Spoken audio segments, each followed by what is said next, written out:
اور ہمارے جیسے بے حس بھی کائنات کے اندر بھی نہیں ہے. ہم نے 80 سال سے ان کو آزمایا, اب پھر ٹخو آ گیا. اب یہ ہے کہ شروع ہو گیا لڑائی, خونی انقلاب شروع ہو گیا.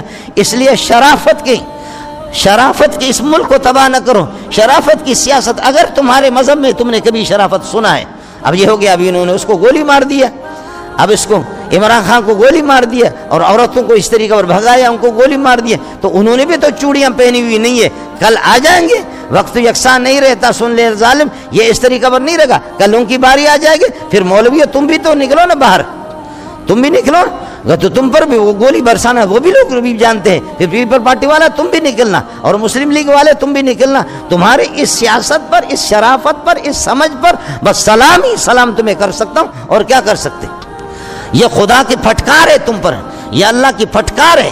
والذین آمنوا وعملوا الصالحات الذین کفروا وصدوا عن سبیل اللہ اضل اعمالهم. تو چونکہ تم ہو مسلمانوں کے گھروں میں پیدا ہو چکے ہو, میں کہتا ہوں بھی آپ مسلمان ہیں, لیکن فوٹو اسٹیٹ مسلمان ہے. آپ کا نظام سارا کفری نظام کو آپ پسند کرتے ہیں. خدا کی قسم قیامت تک تمہاری اسکیمیں سارے اس طریقے پر رائے گاہ جائیں گے. اللہ ہمیں ہوش عطا.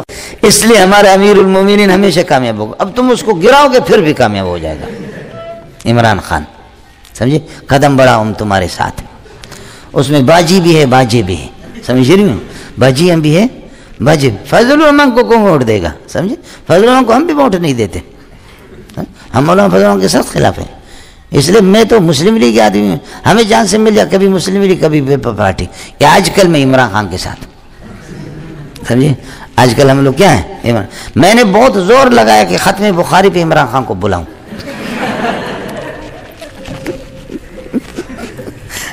یہ مولوی عید الرحمان بدبخت چھوڑ نہیں رہا.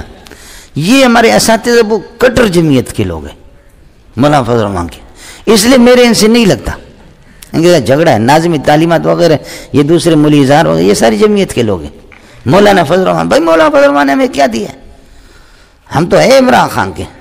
بہت میں نے ارادہ کیا کہ ہم دیکھیں یہاں کے لوگ استفادہ کرے, زیارت کرے حضرت کی, سمجھے بھائی جان. ہم ختم بخاری پہ بلائیں یا ختم مشکات کے بھی بلائیں, کبھی بلائیں. آپ لوگ چاہیں تو دور تفسیر کے ختم پہ بلائیں اس کو. مولانا فضل الرحمان کو بلاؤ, کیا کریں گے فضل الرحمان کو, سمجھے بھائی جان. امیر المومنین ہمارے عمران خان, سمجھے, ملک کا نام ہمارا روشن کر دیا, سمجھے. میں تو جس دن سے یہ آیا بہت خوش ہوں, سمجھے, بڑی خوشی ہے. صحیح ہے. مولانا اللہ کے لیے میں مذاق بہت کرتا ہوں, اور اس کو کبھی حقیقت پر محمول نہیں کرنا. یہ بعض ساتھی ایسے صوفی بیوقوف ہوتے ہیں. میں اللہ کی شان ہے, کراچی میں جتنے شیخ الحدیث ہیں وہ بیمار ہوتے ہیں, لیکن میں پڑھاتا ہوں, میں بیمار نہیں ہوتا. تو کبھی کبھی میرے ذہن میں آتا کہ آپ بیمار کیوں نہیں ہوتے, تو اسی دن اللہ بیمار کر لیتا. جس دن میرے ذہن میں آتا ہے کہ آپ بیمار کیوں نہیں ہوتے, اور اتنے اسباق زیادہ پڑھاتے ہیں. آج بھی 7 بجے سے لے کر کے 1 بجے تک میں پڑھاتا رہا ہوں. اور اس کے بعد یہ ہے کہ ہم لوگ آگے مولانا جامع صاحب سے میری پہلی ملاقات ہے. اور واللہ علم یہ لہڑی ہے یا مینگل ہے, کیا ہے, ہاں مینگل. کیا کر سکتے, لوہے کو لوہا کاٹتا ہے تو اس نے مجھے کاٹ دیا. میں بھی مینگل, میں انکار نہیں کر سکتا. پھر یہاں اکابرین تشریف فرما ہے, مجھے معلوم بھی نہیں ہے کہ آپ کے جلسے کا عنوان کیا ہے اور موضوع کیا ہے. کیا ہے بول, سیرت خاتم النبیین. ہمارے حضرت فرماتے مولانا عبد الکریم بیر شریف رحمۃ اللہ علیہ کہ اللہ نے محمد کو اس طرح بنایا صلی اللہ علیہ وسلم, جب کوئی آدمی محمد کہے گا تو یہ ہونٹ اس کے 2 مرتبہ ایک دوسرے کے پپی لیں گے, بوسہ لیں گے, پھر محمد ادا ہوگا, ورنہ نہیں ہوگا. آپ یہ کرو, پنڈی والے اور اسلام آباد والے اپنے اوپر والے ہونٹ کو کھینچو اور نیچے والے کو کھینچو, اب محمد کو نہیں کر سکتے. آپ کو میری بات سمجھ میں آ گئی. تو مان نہ مان, میں تیرا مہمان. مجھے مانو یا نہ مانو, میں مہمان ہوں. وہ کہتے ہیں کہ مذمم, قابل مذمت, اور اس میں کوئی کمال نہیں, کوئی خوبی نہیں, مذمم کہتے ہیں. لیکن میرے رب نے مجھے محمد بنایا. اور میں عرض کر رہا ہوں کہ ایک نام ہے، اس کو ادا کرتے وقت آپ کہیں گے محمد، پہلے بھی میم ہے. قاری حضرات جانتے ہیں کہ حروف شفویہ میں سے ہے. دونوں ہونٹ آپس میں ملیں گے، پھر ہاں آئے گا، پھر اس کے بعد واپس میم. اب محمد 2 مرتبہ اس لفظ کو ادا کرتے ہوئے ہونٹ ایک دوسرے کا بوسہ لیں گے، اس سے بڑھ کر کے کیا ہے؟ پھر آپ یہ بتاؤ کہ منہ سے کوئی استنجا کرتا ہے؟ آپ کو سمجھ میں نہیں ہے کیا عرض کرا؟ منہ سے اور ہونٹوں سے کوئی استنجا کرتا ہے؟ نہیں کرتا. تو منہ تو بہت ہی صاف ہے، تو بس اسی سے انگلیاں وہ گندگی میں لگ جاتی ہے، چاہے دائیں ہاتھ کے ہوں یا بائیں ہاتھ کو، تو اس لیے ان کو چومنے کی ضرورت نہیں ہے. محمد سے ویسے چومتے ہیں. آپ کو بات سمجھ میں آ گئی؟ لہذا وہ انگلیاں کی جن سے آپ استنجا کرتے ہیں اس کی ضرورت نہیں ہے. آپ کو بات سمجھ میں آ گئی؟ پھر آپ نے دیکھا ہوگا جب آدمی سجدے میں چلا جاتا ہے تو یہ سر ہے اس کا میم کی طرح، اور پیٹ کو کراچی کے مولوی پیٹ ماشاءاللہ ان کا ہوتا ہے، حضرت علوی صاحب کا نہیں ہوتا، لیکن کراچی والوں کا پیٹ آگے نکل جاتا ہے. لیکن جن کا پیٹ یہ ہے کہ وہ صحیح ہے، متوازن ہے، تو ہاتھوں کو اس طرح کرتے ہیں، اور یہ سر جو ہے میم ہے، اور یہ اس طریقہ پر یہ ہے کہ پیٹ کو اوپر کریں گے. میرے نبی نے فرمایا کہ آپ اپنے یہ ہے کہ ان بغلوں کو آپ پیٹ کے ساتھ نہیں لگاتے تھے، اور جیسے سجدے کی حالت میں آدمی ہوتا ہے تو اسی طریقہ پر تکبیر تحریمہ کی حالت میں ہوتا ہے، سجدے میں بھی اسی طرح.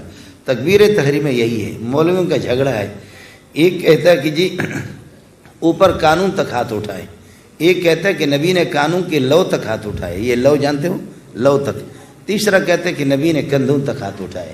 امام ابو حنیفہ رحمۃ اللہ علیہ فرماتے ہیں لڑنے کی ضرورت نہیں ہے، اس طرح ہاتھ اٹھاؤ. یہ جو انگوٹھے ہیں آپ کے، یہ کانوں کے لو کے برابر ہے. اس پر کانوں کے لو والی حدیثوں پر عمل ہو گیا، اور آپ کی انگلیاں وہ آپ کے کان کے برابر ہے، اس پر یہ کہ اس حدیث پر بھی عمل ہو گیا. اور پھر آپ کی ہتھیلی اور ہتھیلی کا پشت والا حصہ وہ آپ کے کندھوں کے برابر ہے. کندھوں والے حدیث پر بھی عمل ہے، اور یہ کہ لو والے حدیثوں پر بھی عمل ہے، اوپر والے پر بھی عمل ہے. ہم لوگ تو نالائق ہوتے ہیں، ہم کہتے ہیں یہ حدیث صحیح ہے، دوسرا غلط ہے، یہ حدیث صحیح ہے. ابو حنیفہ فرماتے ہیں سب بھی راندہ خیر، تینوں کے دنوں ٹھیک ہے. آپ کو بات سمجھ آ گئی؟ پٹھان سے کہا کہ آپ کھانا پسند کریں گے یا ٹھنڈا پسند کریں گے یا گرم پسند کریں گے؟ کھانا پسند کریں گے یا ٹھنڈا پسند کریں گے یا گرم پسند؟ کہنے لگے کتے کا بچہ یا کیا ہوتا ہے؟ تینوں لاؤ. اس نے کہا یہ یا کیا ہوتا ہے؟ تو کھانا بھی لا، اور یہ ہے کہ اللہ آپ کا بھلا کریے کہ چائے بھی لا، اور پھر یہ کہ آئس کریم بھی کھلا. ٹھنڈا کھانا یہ یا ہمارے پٹھان کی سمجھ میں نہیں آتی. امام ابو حنیفہ فرماتے ہیں کہ آپ کی حماقت ہوتی ہے کہ آپس میں آپ لڑتے ہیں، ورنہ یہ کہ تینوں حدیثیں آپس میں صحیح ہے. پھر ہوتا ہے کہ نماز میں آپ کھڑے ہوں، کندھے کندھے سے ملے، پاؤں پاؤں سے ملے. آپ نے دیکھا کہ بعض لوگ اس طرح پاؤں پھیلا کر کے کھڑے ہوتے ہیں کہ پوری کار نیچے سے گزرتی ہے. آپ کو مسئلہ سمجھ آئے؟ پوری کار یہ ہے کہ نیچے سے وہ گزر سکتی ہے.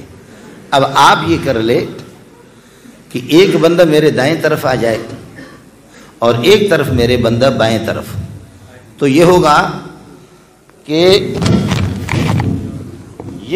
کہ میرا کندھے کندھے سے بھی ملے گا، پاؤں یہ کہ 10 انگلیوں کا فاصلہ پاؤں کے درمیان میں ہو، اور اس حدیث پر بھی، لیکن پاؤں کو پاؤں سے ملانا نہیں ہے بلکہ بالمقابل لانا ہے، کندھے کندھے سے ملے. اگر آپ پاؤں کو ملاتے جیسے کہ یہ کیا نا، تو وہ جو ادھر کھڑا ایسے کرو گے ادھر سے نکلے گا، اور ادھر کرو گے تو ادھر سے نکلے گا. آپ کو بات سمجھ میں آ گئی نہیں آ گئی؟ فرماتے ہیں کہ نقل کو سمجھنے کے لیے عقل چاہیے. میں عرض یہ کر رہا تھا کہ جب آپ سجدے میں جائیں گے تو آپ کا سر میم کی طرح ہے، یہ ہاتھ ہا کی طرح، اور یہ جو گھٹنے آپ کے میم ہیں، اور یہ جو پاؤں کو ان کی انگلیوں کا رخ آپ قبلے کی طرف کرتے، بالکل دال کی طرح بنتے. آپ کا سجدہ اس وقت ٹھیک ہوگا لفظ محمد کی شکل بناؤ گے. آپ کو بات سمجھ میں؟ حضرت اقدس صلی اللہ علیہ وسلم کی سیرت کو بیان کرنا اور آپ کے مقام کو بیان کرنا مولوی نہیں کر سکے گا. مولوی اپنی دکان کو بیان کرتا ہے، مولوی صاحب اپنی مارکیٹ کا تعارف کرتا ہے، باقی حضرت کو کوئی حضرت اقدس صلی اللہ علیہ وسلم کا تعارف نہیں کر سکتا. ذی اوصاف ممتازی تو این بسست کہ کردد خور آخر الانبیاء. آپ کی تعریف کے لیے اتنی سی بات کافی ہے. میں مولوی ہوں، ملا ہوں، میں اتنا کہہ سکتا ہوں، چھوٹا منہ بڑی بات. میں محمد تیری تعریف کیسے بیان کر سکتا ہوں؟ صرف اتنا کہتا ہوں، حسن و جمال بھی آپ پہ ختم ہے اور نبوت بھی آپ پہ ختم.